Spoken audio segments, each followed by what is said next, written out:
Great morning. Fired up, you guys. Happy Monday. Man, I'm so excited. Triple M is officially here. Always a great time. I hope you're having a great start to your week, no matter where you're plugging in from, no matter what you're excited about this week, you're in the right place. Mindset is where it all starts. So here on Monday Morning Motivation, we're going to be listening to a great video today. Make sure you've got your notebook because we're going to get some epic shares at the end. If you can't share because you're at work or something, no problem. Type it in the chat box. And if you guys can throw your name and where you're from in the chat box right now, because I see people from all over the country, literally all over the world. So I'm so excited whether you're watching this live or watching the recording. We got a great video for you today. Shout out to Coach Victor in Arizona who posted this video of this guy named David Goggins. And I was like, man, what's this thing? I check it out because I was like checking out different videos. This guy is next level. I'm really excited for you guys to hear about him and or actually hear from him. Because when people do amazing things, it's great. But when people do amazing things, when they come from less than amazing backgrounds, that's when it's another level of, oh man, if they did it, maybe I can do it too. And that's really the intention today. So, we're not going to take any more of your time. Shout out to everybody tuning in. We got Waco, Texas, Downey, California, Texas, Sabinal. We've got Northern California in the building. Shout out to everybody. Thanks for plugging that in. I think it's awesome to see everybody from around the world. We got Morton from Norway. Shout out. International is in the building. That's always a lot of fun. So without further ado, let's get started. His name is David Goggins. Get your notebooks ready. It was pretty crazy for me. And the Air Force Tactical Air Controller Training. He's completed the infamous Destroyer of Men known as Hell Week 3 times, including 2 in a single year, and one that he started and finished with multiple stress fractures and a hernia. He served in combat in Iraq, was the bodyguard for the Iraqi Prime Minister. He once held the Guinness World Record for most pull-ups in 24 hours at 4,030. He's run eight consecutive 100-mile races over 8 back-to-back weekends. He ran over 7,000 miles in a single year, and that is the equivalent of running 267 marathons. I think it is abundantly clear that this man is a self-made beast. So please, help me in welcoming the man who once ran an ultra-marathon with pneumonia, the king of no excuses, David Goggins. Thank you so much for coming on. Thank you. Thanks for having me. My pleasure, I assure you. The things that you've done are absolutely incredible, but what I find fascinating is if you just read your litany of things that you've accomplished, you do just assume, oh, you must be really gifted. You're shredded, you're in great shape, but when you see the before picture, it's pretty startling. Right. So what was that moment like, looking in the mirror the day you decide, okay, wait, enough is enough? Well, it was pretty crazy for me. It took a while to get to that point where enough was enough. What happened, I came home one night from work spraying for cockroaches. And long story short, I turned on the Discovery Channel. I saw some guys going through Navy SEAL training. And they were going through Hell Week and they were getting their ass just beat. In and out of the water, guys ringing the bell. They was suffering. And I was weighing like 297 pounds. And I had to make a change in my life. I was at an all-time low and I wasn't going anywhere. And I was exactly what everybody said I was going to be, which was nothing. So I had to make a change. What was it about seeing suffering that's really interesting? And I actually get it, but I want to hear you explain it. Why suffering was the thing that triggered that thought? Well, for me, growing up, I came from a horrible background. I got called nigger every day of my life growing up, lived in a small town. The Klan headquarters at that time was about 20 minutes from where I lived. Right. One of the high-ups in the KKK, son, sat behind me in 2 classes, so he called me nigger all the time. I got my first car, they spray painted nigger, we're gonna kill you on it. So I was just an insecure, scared kid. And the only way I could find myself was through putting myself through the worst thing possible. How'd you have the insight though? Like that's so counterintuitive. Like most people, that's precisely what they're trying to get away from. Right. So what was it in you at that moment? You're overweight, you've been bullied essentially your entire life up to that point.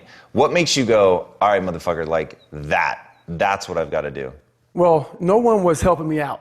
So my dad made my mom kind of irregular. So she worked 3 jobs, went to college full time, so she was never around. One time this person drew a picture of me and said, "We're gonna kill you, nigger," on my Spanish notebook. Jesus. And I took it to my principal. And my principal said, "They spelled nigger Niger." That was the best advice he can give me. So long story short, what I realized was no one was here to help me. And the feeling I had every morning, I started shaving my head when I was 16 years old. And the feeling I had every morning when I looked in the mirror was horrible. And I didn't want to feel like that anymore. And how I felt was a kid going nowhere, a kid that was scared. And most kids will accept that and look for help. But the best thing that happened to me, no one helped me. No one felt sorry for me. No one looked at me and said, like this day and age, they'll take you in and they'll tell everybody, stop picking on this person. Back then, they didn't care. The KKK marched in our 4th of July parades.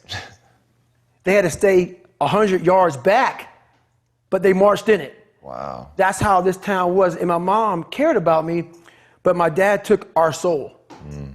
And she did the best she could. I had to figure out I wasn't going to be a punk kid all my life. So the only way I could turn it around was to suffer. I had to build calluses in my brain the same way I built calluses on my hands. So I broke the Guinness Book of World Records for pull-ups a long time ago, but I failed at it twice. And I did 67,000 pull-ups in trying to break this record. So to do 4,030 pull-ups, I had to do 67,000 for training for that. Wow. And so what I realized is for me to become the man I wanted to become, I saw myself as the weakest person God ever created. But I never blamed God for anything he did to me. So I wanted to change that to be the hardest man ever created. Am I that? I don't know, but you had to have a goal. Right. And my goal when I was sitting there, not going to school, being bullied, having no self-esteem, my goal was the only person that's going to turn this person around is me. And the only way I can turn it around is put myself through the worst things possible a human being can ever endure. And that'd be the only way that I can build this brain to handle anything that comes in front of it, callousing my mind through pain and suffering. That's so powerful. It's such an amazing insight. So obviously listening to some of the stuff that you're talking about, and one thing that you say often is, it's hard to stay hard or get hard when you're living in, like you even said at one point, in a big mansion in Beverly Hills, right? So I was sitting there thinking, you're absolutely right. But what I find so interesting is how we, as a species, run from pain, we run from suffering. And one of the reasons, I've talked about this before, but one of the reasons my wife and I don't have kids is I firmly believe that you need something that is brutal, is difficult, is hardship. It knocks you off center. It makes you feel bad, because in the process of rebuilding and clawing back from that, climbing up, then you can become something. But unless you've been tested, unless you've gone through the ringer, you've got no hope. So how do you take somebody that you love and force them through that? And I think that what you've done is maybe the ultimate expression of that, which is how do you put yourself through it, right? You didn't have to do any of that. So in the end, like, what would your advice be to that 16-year-old kid who's staring in the mirror, does not like what he sees, but is still running from adversity? Well, my biggest advice to him is that, first of all, he won't like what I say to him, because I'm going to say the exact opposite of what today's world is saying. So we read a bunch of books nowadays. As humans, we want to find out how to be someone else. What we don't do is we don't go inside. So literally turn yourself inside out. Read the book that's like we're writing a book every day of our lives, but we never read that book. So what I would challenge this young man or young woman to do is you have to look inside of yourself to see what you really want. What are you passionate about? We use these words and these little phrases of only the strong survive and all this other crap. They're all just fucking words. I get so tired of hearing people just talking. Like right now, someone may think Goggins is just talking. You don't know me. So when I speak from passion. I speak from experience. I speak from suffering. I have to tell this young man or woman that the only way, I believe, and this is my experience in life, the only way you're ever going to get to the other side of this journey is you have got to suffer to grow. To grow, you must suffer. And some people will get it and some people won't. But they have to see what their journey is to start their journey. Several people live to be 100 years old, and they have great lives, and they have great kids. Their kids go to college and all sort of stuff. But somewhere in their life, there was a point where they had a decision to make.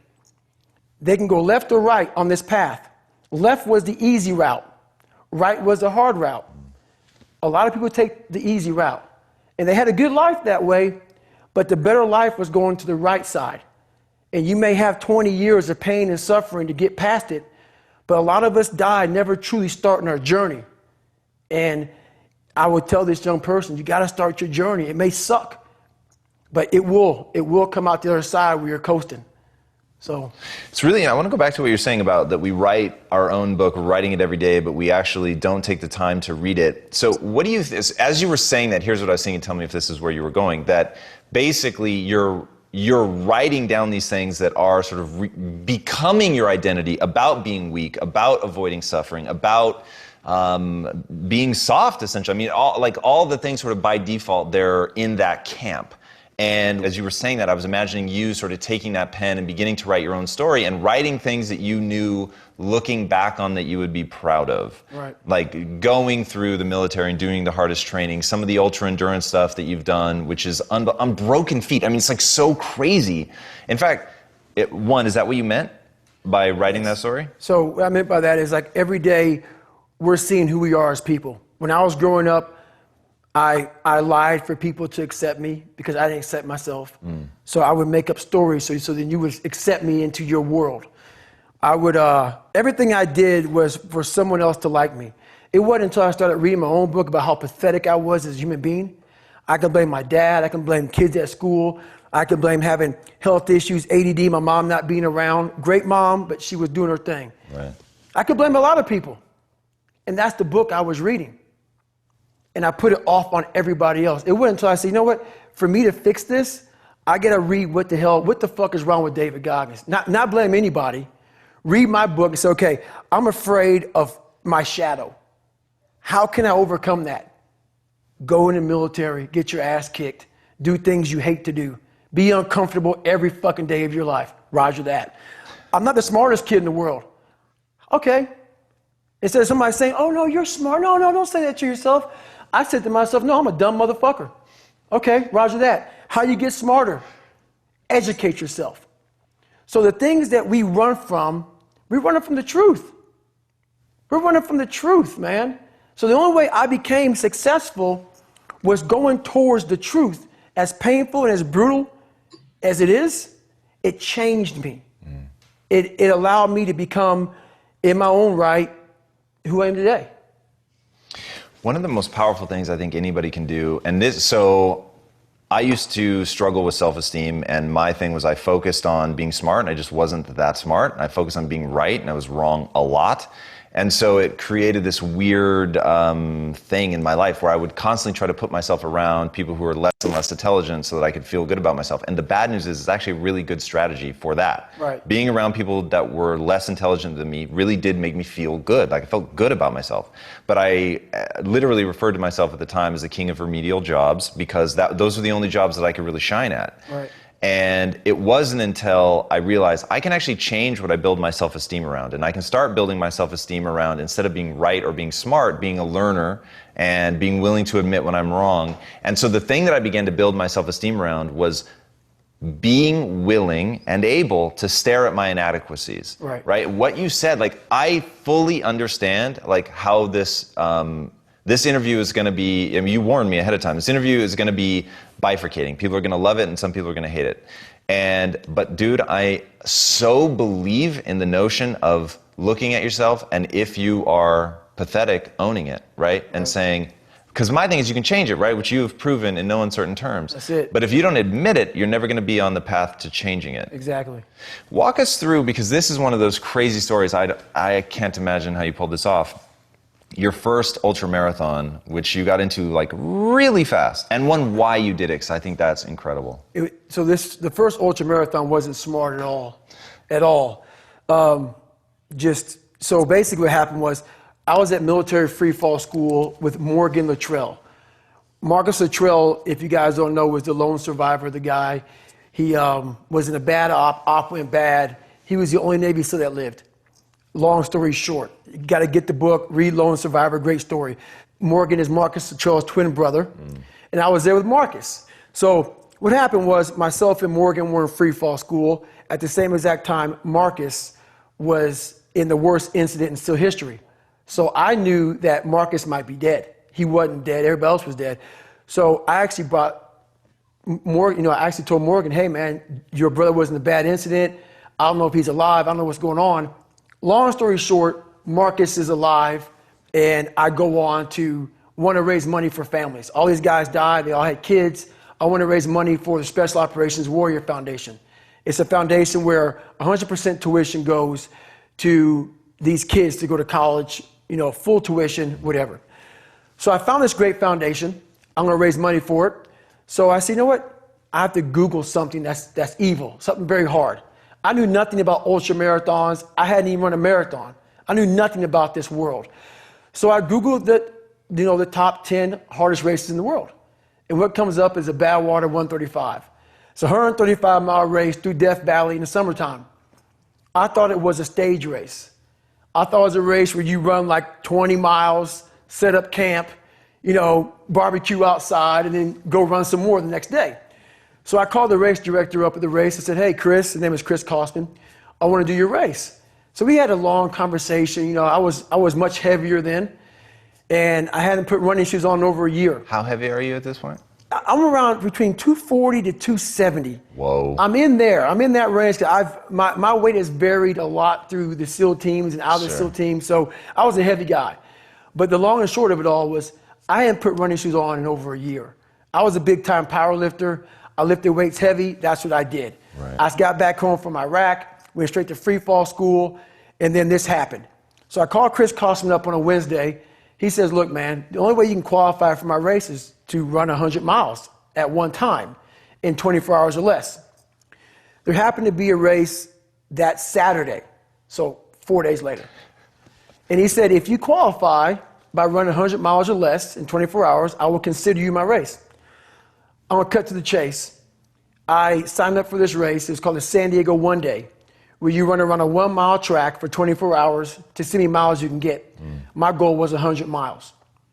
So I got to mile 70, and I cleared 70 miles in like 12, 13 hours pretty quickly. But I was done. My feet were broken. I was stress fractures, shin splints, muscles were tearing, bad shape. I was eating Ritz crackers and drinking Mileplex. That's all I had.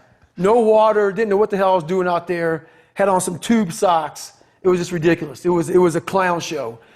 So I sat down at mile 70, and at this time I was married. And I look at my wife, and I was like, I'm messed up bad. So I literally start to turn white. And when a black guy turns white, you're pretty fucked up. So here I am, I'm all fucked up in this chair. I'm at mile 70, I think I got 30 fucking miles to go. I'm jacked up. I got to go to the bathroom, and the bathroom's like 20 feet from me. It's a porta potty. I can't get out of the fucking chair. So I'm peeing blood down my leg. Whoa. Pooping up my fucking back. And I got 30 miles to go. And I can't stand up because my blood pressure's all messed up. I've been in 3 hell weeks, Ranger School, overcome so many obstacles in my life. This last 30 miles of this race is when I realized a human being is not so human anymore. We have the ability to go in such a space if you're willing to suffer, and I mean suffer. Your brain and your body, once connected together, can do anything. And this 30 miles was the life-changing moment. I was out of it. I was in the worst pain in my entire life. I was, to me, on the brink of death. And I was able to chunk this 30 damn miles into small pieces. I was so driven. and I'm not going to say motivated because motivation's crap. Motivation comes and goes. When you're driven, whatever's in front of you will get destroyed. So I sat in this chair and I was so driven to succeed in this race. And at this time, everybody goes, were you thinking about the guys that died? And I'm not going to lie to you, I wasn't. This became a personal thing. This became me against this race, me against the kids that called me nigger, me against me. It just became something that I took so violently personal. And I broke this thing down into small pieces. I said, okay, I got to get nutrition. I got to be able to stand up before I can get off this curb and get off this chair and be able to go 30 miles. So I went through all these small steps and I was able to stand up. And then from standing up, I was literally walking around with my wife at the time. And she goes, you're not going to make the time. She goes, you're walking like 30-some minute miles. I got to mile 81. And the second she said that I'm not going to make the time, I ran the last 19 miles nonstop. And I can show you right now when we get done with this. Matter of fact, I'm going to show you right now. This was years ago. And I had to put compression tape on my ankle. And so this was years ago. I had literally the size of $50. I had to get compression tape. And I taped up my ankles and I taped up my feet. And that's how I got through that race. Was it like a hematoma? I mean, what do we... Whoa, let that go a little longer because that story was crazy. Man, we got some great takeaways. That was fire, you guys. His name is David Goggins. If you haven't heard from him, that was really my first time listening to him when Coach Victor said something about him. So I'm going to give you a few quick takeaways. If you're at work and you can't share, put it in the chat bar. If not, get ready to share. Man, number one, nobody's coming to save you. He said the best thing that life ever did for him was not save him. He said nobody came and cared when things happened. Nobody was like, oh, man, you're going to be all right. And it became externally to internally driven, like he talks about. Because if he would have waited on it to come from outside, then he'd always be waiting on it. And when it switched from that, when he said nobody cared, nobody's going to change it, it became a personal battle. And I thought that was really powerful. The next one, he said, the only person that can turn this person around is this person. And when he talked about going from where he was to where he is, you'll notice, and I want you guys to notice that there's certain traits inside of people that achieve their personal success. And remember, success is different for everybody. Some people it's money, some people it's physical, some people it's, relationships, some people it's travel the world. Whatever it is, it's a personal quest. But nobody's ever said that I've seen be successful say, hey, you know what? It was all outside of me. I just woke up one day and it just came to me. Usually they said it came from external and internal. When I made the decision, when it became my battle, when it became something I did. So when he said nobody can turn this person around, but this person, that was really powerful. And then the last one I'm going to give you is you're not going to like what I say. When he was asking, what would you say to the kid that was, not liking where he was? And he said, you're not going to like what I say. And I feel like I do understand you have to understand your personality types. Everybody's not the same personality type. So everybody's not going to like fire and brimstone the same way. So what is going to help you? No problem. Nicole's here for her first live one. Let's get it, Nicole. So you got to understand people's personality, but also in the arena that we are now where everybody gets a participation trophy and everybody's self-esteem is so guarded and you can't say this, when he said you're going to have to get the truth sometimes, and usually the truth is going to hurt. But I'll tell you guys this, the truth only hurts if you identify with those traits as if they are you. I feel like in the U.S. we're so attached to weight. We don't want to, I heard it so many times, just heard this guy who lost 52 pounds on the team. He's like, why didn't anybody tell me that I was getting bigger? And I told him, bro, it's a touchy subject. But did you know that in Asian cultures, they tell you getting bigger like that? Why? Because they don't equate weight with who they are as a person. So it would be like telling somebody, hey, man, your sock is messed up. The sock isn't you. It's just something you got. So when the sock is messed up, they just wanted you to be better. they weren't saying anything about you. So the same thing when he said, you know what? I'm not the smartest guy. You know what? I'm overweight. He said, cool. It's okay. That's where I'm at right now. But he didn't say, I am the overweight. I am the lack of education or knowledge or intelligence. He said, that's just where I'm at right now. Okay, roger that. Let's go. I need to get educated. I need to get in shape. Because only from the point of truth can there be a change.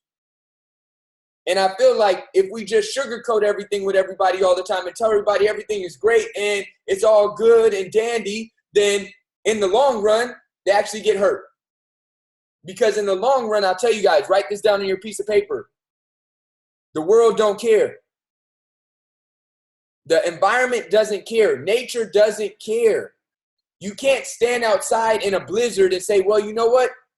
I like Blizzard the Snowman. When I was growing up, everybody said it'd be fun to hang out with him. And they told me it was good that I had that dream. No, somebody needs to come and tell you if you stand outside in a blizzard for too long, you could freeze to death.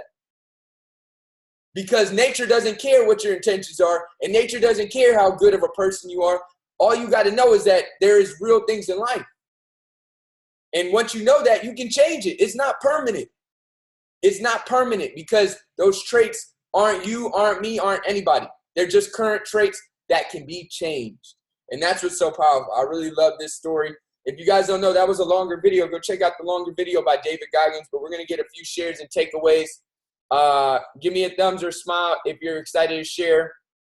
We got a few shares in the chat thread too. Fit Mominal. Maria from Miami, biggest takeaway. You are the only one that can make it happen. No one will do it for you. In the process of rebuilding yourself, you will make that change for the better. No one except you are not perfect, and we are all in the process of perfecting our imperfection. We have to own it like it says and work on it. Get uncomfortable, do things you hate, and overcome them. Motivation comes and goes. Couldn't have said it better. Incredible guy. Thanks for sharing. Awesome.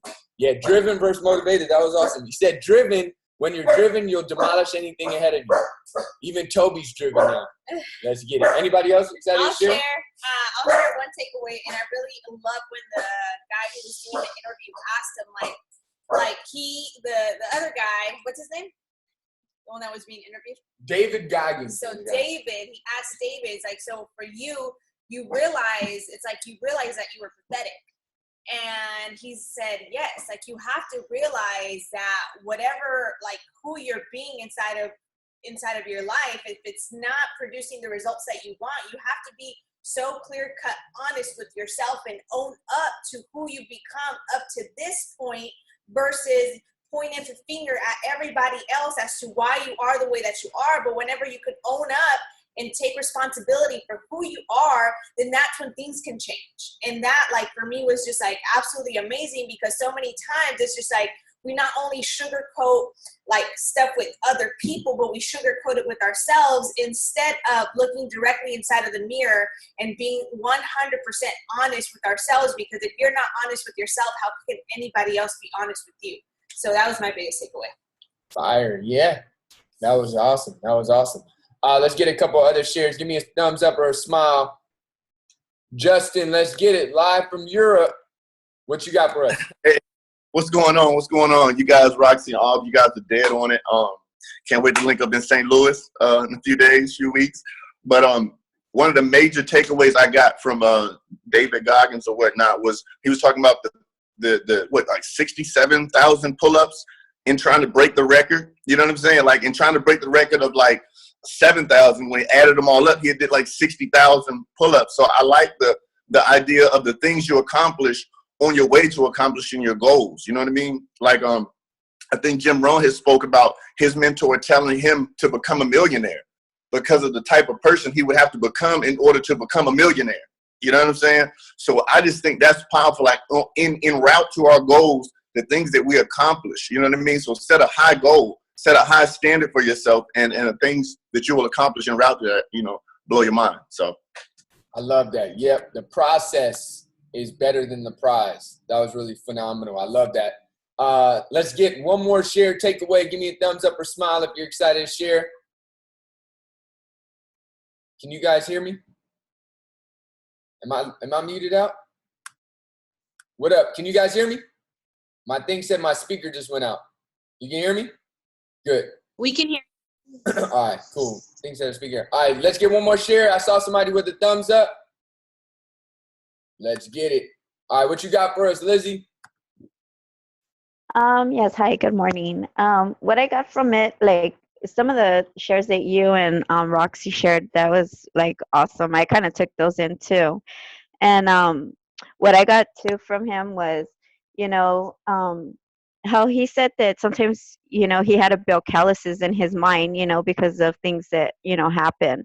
And that only made him like stronger, and how he said that running from his, sometimes people tend to run from pain, and not face the situation, but that's only a test to make you stronger. And it says run with adversity.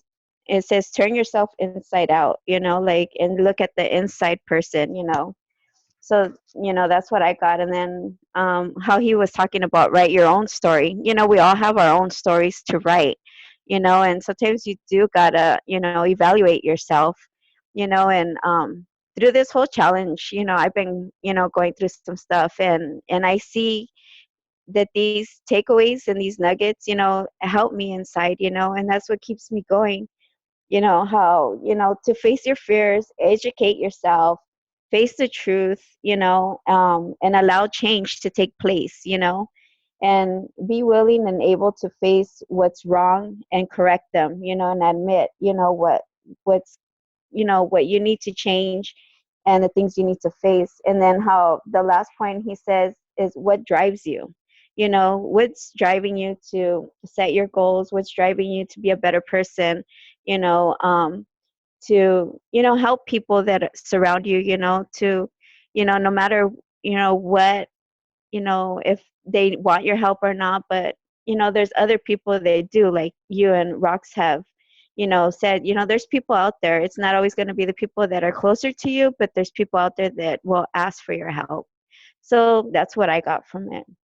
Love that. Epic nuggets. The chat is fired up from those takeaways. Shout out to Lizzie from Downey, down 30 pounds and on her way to even better results every day. Awesome, you guys. I'll just leave you guys with this. How do you build your self-esteem? He said, do you build it through the easy route or the hard route? I thought it was awesome when the interviewer said, I used to build my self-esteem by being around people that were not as smart as me, and it made me feel better, and it worked. But then he said, I started to build my self-esteem around being able to learn and being able to challenge myself. And I'll just invite you guys to consider, what do you build your self-esteem around, and is it building a better life for you and your family? And if you change it, it could change everything for you guys. Awesome. Amazing Triple M. We're going to post the recording link, repost the link, repost a flyer of yourself or David Goggins, whatever you got to do to pay for the nuggets you just got. Do not leave it with you. And we'll see you next Monday live for Triple M. Where's everybody at? Let's get that in. Hey, happy Monday. Happy Monday. Hey. Peace.